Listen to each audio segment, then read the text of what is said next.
Namaste, everyone. So today, of course, we want to take a look at how to fix the car so you can sit properly, right?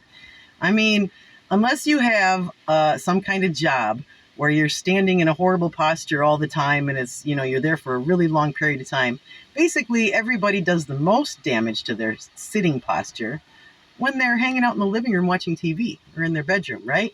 The number two place is the car. And that's for everybody. Even though, especially with modern cars, we have all these fancy ergonomic seats that are supposed to be form fitted to your body better, right? Well, unfortunately, nowadays, that doesn't even do any good because most of the forms are made to support a slouch. So it's actually getting worse instead of better. We actually want to really make sure that we fix how we sit in the car because all of us, doesn't matter whether you're a kid or a grown up, right? We're all spending an awful lot of time in the car. So you already learned about the pillow in the chair video, right? And that is your basic tool for fixing the car. Absolutely.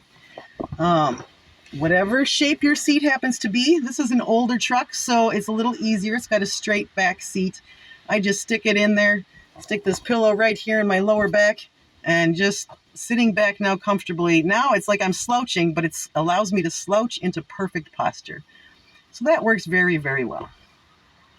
So if you're paying close attention, though, you notice that there's something missing. Do you notice something missing from this picture? Is there, what's supposed to be here that's not? It's missing a headrest, isn't it? Mm-hmm.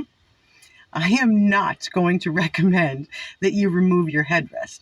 I have learned how to safely remove the headrest. So let's take a look. Well, yeah, let's slow down here for a minute. Why do we use headrests, right? If we're in an accident, kabam, and your head whiplashes, you can do a lot of damage to your neck. So they put in a headrest so that you can't go full range of motion backwards like that, right? Stop to think about it. Isn't your neck made to do that? Right?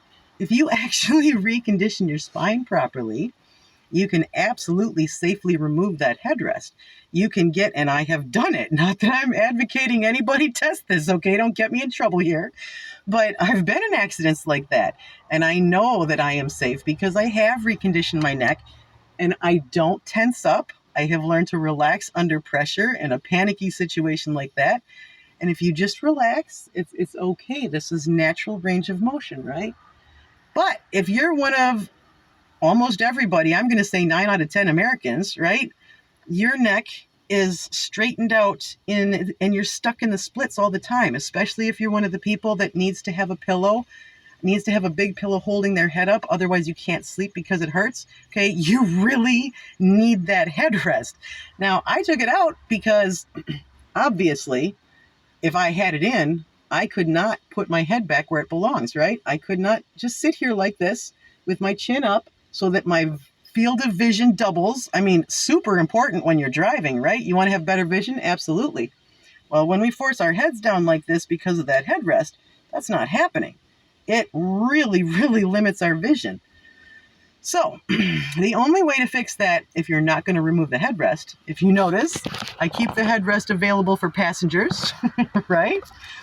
The thing to do is make sure that you put more air in this pillow. You want enough air in the pillow that it holds you far enough forward that even with the headrest there, your head isn't bumping into it and it's not pushing you down. This is a really, really, really big deal, okay? It's not enough just to put this little pillow in here. It has to be big enough to get you away from that headrest.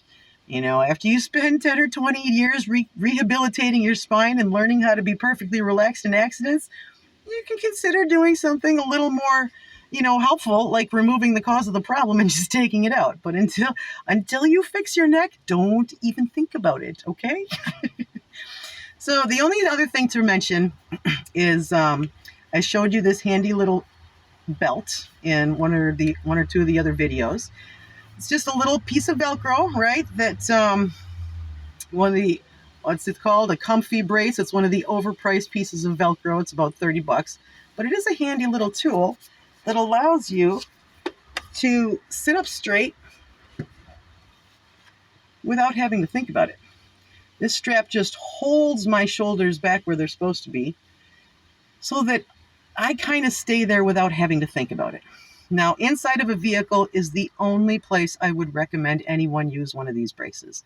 If you use it in anything else, even sitting at a desk, you're going to want to just work against the brace. You're going to have things that you want to do that are getting you to move against the brace, and that just totally defeats the purpose. You're making the problem even worse now, right? But inside of a car, you're kind of locked in here. You got a seatbelt. You're not moving anywhere.